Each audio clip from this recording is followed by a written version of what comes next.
Hi, you're listening to Childless and Moving Onward. This is the place where we talk about thriving in life when you're a woman who is childless, not by choice, regardless of the road that brought you to childlessness. Welcome to episode 10 of Childless and Moving Onward. Today's topic is healthcare visits, how a little bit of thoughtfulness would really go a long way. I'm speaking about this as both a childless, not by choice woman, life coach who helps women who are childless by circumstance, not by choice, and as a physician. I have been on the receiving end of really inappropriate comments and behavior, just as so many other women have when it comes to our health in general, when it comes to our reproductive health. So this is both as firsthand and coming from clients and hearing from patients as well. Now, I am very lucky because while there still isn't a general good understanding of the effects of infertility and pregnancy loss and childlessness in medicine in general, it is more common that people have some awareness. But I'm really fortunate because many years ago when I was a resident, I had a fantastic attending. He was a reproductive endocrinologist, so an OBGYN who specializes in infertility and other reproductive issues.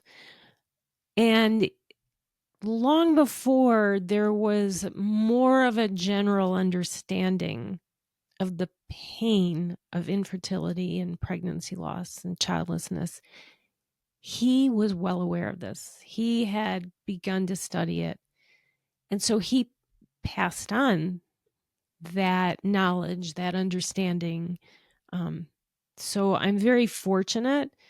He has unfortunately passed, but I was lucky to be one of the residents who was taught that the minute that pregnancy test is positive, you've begun to dream of that future. And so if there is a loss, if the pregnancy doesn't go as planned, he recognized this was something women grieved over. But it was even before the first pregnancy test that's positive. Those thoughts start the minute you decide, yeah, I do want to have a child. I do want to become a mom. Even if it's, someday I want to be. I'm not ready right now. That dream of what life will be like starts. And so when it doesn't happen, it's painful. It's a loss. It's a genuine loss. And it is something that you grieve. And he had that understanding, again, long before this was starting to become more commonly recognized. And I was fortunate to have learned that. And again, I didn't know at the time that I would be childless. I didn't even there wasn't even that consideration. But I benefited from it because it made me recognize this long before it became personal. And it was something that I did research myself and learn about and take into consideration when taking care of patients, when speaking with patients, and learning to focus on compassionate, empathetic communication that is sadly often missing in healthcare. And I say that as a physician, knowing that there may be some physicians listening to this and who may be pissed off by my saying that. But it's the truth. So I'm about to tell you a story about a healthcare visit. It's just one story, but it illustrates a very common situation of misunderstanding, of a lack of awareness, of insensitivity. I want to make clear beforehand, though, this story happened to involve a nurse practitioner, but I'm not telling this story as an indictment of all nurse practitioners. It's just that in this case, that's who the patient saw.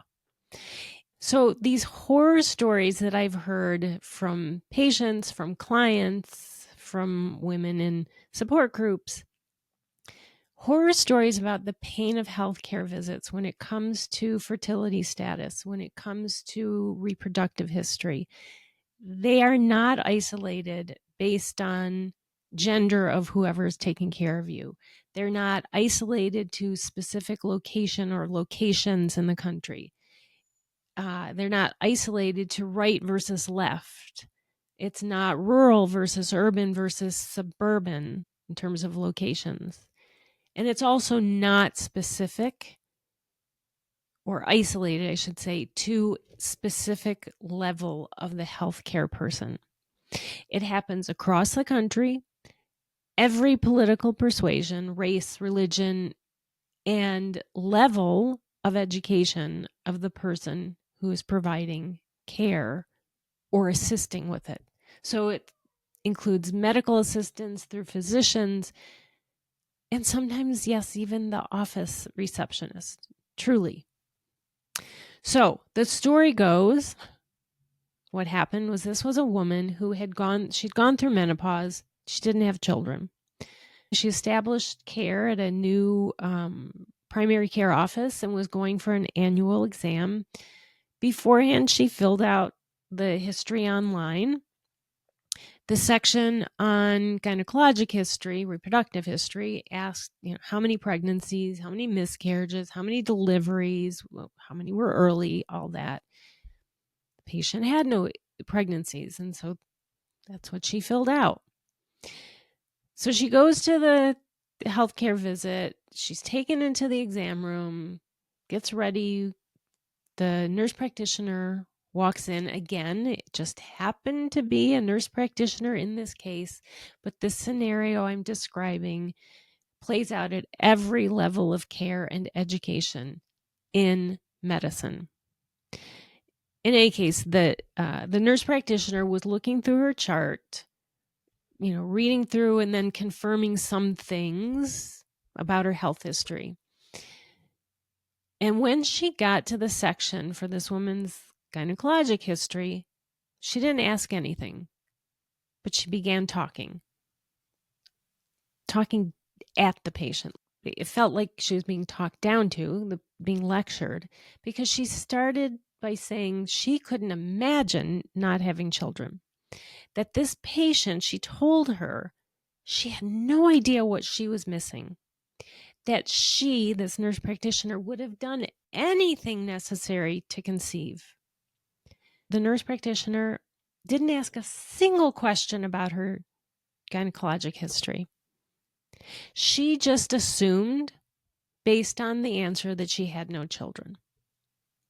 And she assumed a whole lot about this woman and was degrading and made negative assumptions about her. Oh, you don't have children, so you must be a bad person. I mean, that may not have been specifically what she said, but frankly, even if this was a situation where this was someone who chose to be child-free, this person had no business at all saying what she did.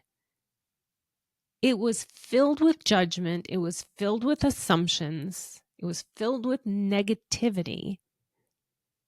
It was uncalled for, and it was unprofessional. And also, total lack of understanding. I would have done whatever necessary to have a child, as if there's always a way. So even within the healthcare system, you'd think, one, should be someone who has some empathy, some ability to understand. And you'd also think that they would have some knowledge that no, having a child isn't always possible. And in fact, this patient's reality was that she went through years of trying to conceive. She and her husband went through multiple evaluations, multiple rounds of IVF. They had traveled across the country to see experts. And after, I believe it was 5 years, it may have been 7. But after all the years of trying to get pregnant unsuccessfully, she and her husband made the very difficult decision they could no longer keep trying. They couldn't go through the heartbreak, the heartache they experienced after each unsuccessful round, adding to the heartbreak was just a part of it. The physical torment that she went through with each round of IVF.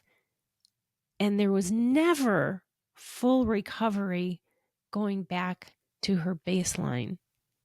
So it just kept piling on. None of that is minor. But insensitive and dismissive comments are frequent in healthcare, and they trivialize women's feelings about childlessness.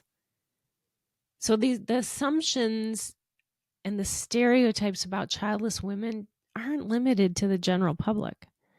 They're spread far and wide, including the medical community as well, where you would think there would be some knowledge about how this affects someone's well-being, their emotional well-being, their physical well-being, and that what manifests from this pain is sometimes physical. I am not implying that it's always in your head, because come on, as women, we get that all the time, right? Who has not experienced at least once, if not multiple times, going for a healthcare visit and you're treated like, it's all in your head. There's nothing wrong with you. You're anxious. When in fact, the root cause isn't always that. But yes, our emotional health and challenges do sometimes manifest in physical ways with physical symptoms. But when it comes to reproductive health and reproductive status, there's no understanding of that. There's no recognition of the long-term effects of all of this on someone's physical well-being and emotional well-being. And it gets in the way of good care because, in part, again, you're missing opportunities to recognize maybe there's some underlying depression as a result of being childless not by choice, as a result of pregnancy losses, as a result of fertility treatments, infertility. So there's that missing piece. There's the missing piece of the opportunity to refer women for help with their emotional well-being when this is an underlying issue. And it certainly gets in the way of establishing a good relationship with patients. The poor communications, the lack of sensitivity and biases within the healthcare system can leave women who are childless not by choice feeling even worse. So the dread that's common when you're going to the doctor, I mean, even if you're going, it's like, I go for my annual exam, I'm feeling well, there's still that little, what if they find something, right? So there's always, or for most people, there's a touch of dread going to the doctor that what might they find, even if you're going in feeling healthy. That dread is only heightened by the insensitivity and the lack of awareness, the lack of comprehension about involuntary childlessness, even among those you'd think would understand. So now, as a physician, I completely understand that the time allotted for appointments, especially for doctors who work for healthcare systems, it's not their own practice, they're working for someone. The time allotted is a pittance of what most doctors need and want. The complaints from people about, no time, the doctor has no time for them. Trust me, so many doctors feel the same way. Granted, there are also many who don't care, but most aren't any happier about this kind of next type of scheduling, the production line type of scheduling. It is the reality of healthcare these days. The reality is that physicians very commonly have no say, and it's administrators making the decisions about the amount of time for visits. So the bottom line of all that is doctors don't have the time to address these issues. But that's not an excuse. That doesn't mean that doctors, nurse practitioners, PAs, and everyone down the line in that visit, it doesn't mean that you can't practice some thoughtfulness. No matter how far we've come, women are still judged by fertility status and marital status, but shouldn't be. And it happens at healthcare visits also. You'd think there would be some empathy and understanding, but there isn't. So I said earlier, this wasn't limited to level of education or, where you are in the pecking order of things in the, employment area. And that includes sometimes things said even by the people you would think, where is this coming from? Right. So there was someone I know who went in for a follow-up visit after she'd had a miscarriage. And she was greeted by the receptionist with, well, at least it was early. She went in, checked in. Here's my name. I'm scheduled for, whatever time it was. She didn't know the receptionist. She took it upon herself to bring up, well, at least it was early. Not the appointment being early, her pregnancy loss. It's wrong on so many levels, not the least of which it's a privacy issue. It's a HIPAA violation as she's talking to this patient in a waiting room. But nurse practitioners, physician assistants, nurses, doctors, medical assistants, receptionists, phlebotomists, everyone on the spectrum of training has said all of these things or said things like this. I don't mean that every single person in healthcare, but at every level, there's been experience with someone saying things like this, experience with being harshly judged and stereotyped for being childless. So, for those who are in healthcare, think about, is this clinically relevant? Do I need to ask about this? And if so, if reproductive health is something that is pertinent, of course ask, but in a respectful way, without judging personal decisions or situations. It means asking the person pertinent questions and responding with an assessment of the need for support, and making appropriate referrals or suggestions when the support is needed. But don't throw in your personal judgments or assumptions. So, when it is clinically relevant, explain in simple terms why you're asking. We know why, and we often assume that patients do as well, but they often don't. Or they've read something on the internet that's incorrect, and so they don't really know the real reason. Remember that most healthcare visits are stressful, and when you're under stress, it affects your ability to comprehend, to take the information, and to remember it. And when as a physician, when I went to the healthcare visit with my father and he was diagnosed with prostate cancer, the minute the word cancer came out of the doctor's mouth, I couldn't hear anything else. I didn't understand a thing.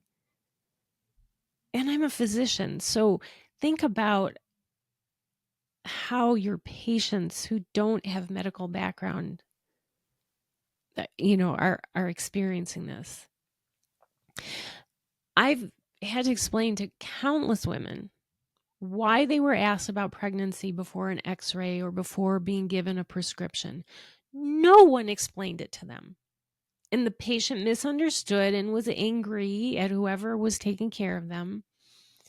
I get it. The time is limited, but it takes like 20 seconds to explain why you have to ask about this. Now, for those of you who are on the receiving end of this behavior, this what feels like torture sometimes, here are 3 tips for navigating healthcare as someone who is childless. The first is plan ahead of time what you're okay with discussing and what you're not okay with. If this is an annual exam or establishing care in a new practice where your whole history is going to be reviewed, you can let them know if you don't want to discuss the details of your reproductive status.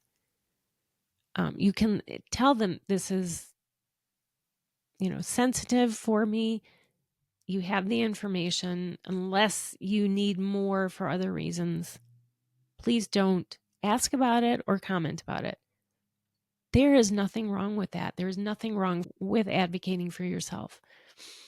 So one example is it's becoming more common for doctors, primary care physicians, OBGYNs, to bring up and educate women on the effects of age on fertility, to let women know, because it's often not common knowledge. And so this is about making sure patients are informed. So they may still need to ask or bring it up if it has an impact on something else.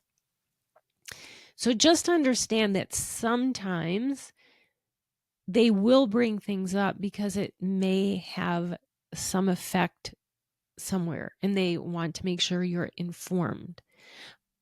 But now that takes me to the second tip.